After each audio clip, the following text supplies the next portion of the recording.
আসসালামু আলাইকুম বন্ধুরা, আশা করি সকলেই ভালো আছেন। প্রতিনিয়ত ইসলামিক ভিডিও পেতে ইসলামিক গল্প চ্যানেলটিকে সাবস্ক্রাইব করে রাখতে পারেন। আসসালামু আলাইকুম বন্ধুরা, আশা করি সকলেই ভালো আছেন। আজকের ভিডিওতে আপনাদেরকে স্বাগতম।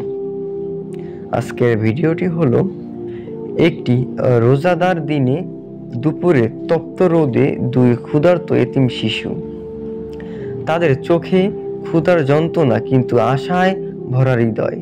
তারা ভিক্ষা করে, ঘুরে ঘুরে চায় এক মুঠো খাবারের জন্য, কিন্তু ভাগ্যর নির্মম পরিহাস, আজ তাদের ভাগ্য জুটল না কিছুই। এই কঠিন সময়ে তাদের সংগ্রাম, তাদের কান্না, তাদের আশা সবকিছুই মিশে আছে এই ভিডিওতে।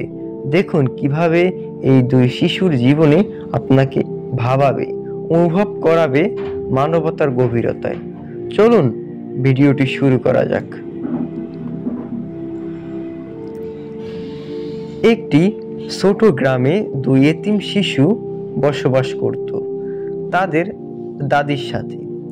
তাদের মা বাবা অনেক বছর আগেই মারা গিয়েছিলেন এবং দাদি তাদের একমাত্র ভরসা ছিলেন। দাদি খুব অসুস্থ ছিলেন, তাই রোজার মাসে তাদের সংসার চালানো খুব কঠিন হয়ে পড়েছিল। ওই দুইটি শিশু রোজা রাখত, কিন্তু তাদের খাবারের সংস্থান ছিল খুবই কম। একদিন সন্ধ্যায় ইফতারের সময় তারা ভিক্ষা করতে বের হলো। গ্রামের লোকজনের দরজায় দরজায় গিয়ে তারা খাবার চাইল, কিন্তু কেউই তাদের কিছু দিল না। কেউ বলল, আমাদেরও তো খুব কম আছে, আবার কেউ বলল, আমরা নিজেরাই ঠিক মতো খেতে পাচ্ছি না। এভাবে ঘুরতে ঘুরতে সন্ধ্যা হয়ে গেল, কিন্তু তাদের হাতে কিছুই জুটল না। খালি হাতে ও ক্ষুধার্ত পেটে তারা তখন বাড়ি ফিরছিল। তখন পথে এক বৃদ্ধ লোকের সাথে তাদের দেখা হলো।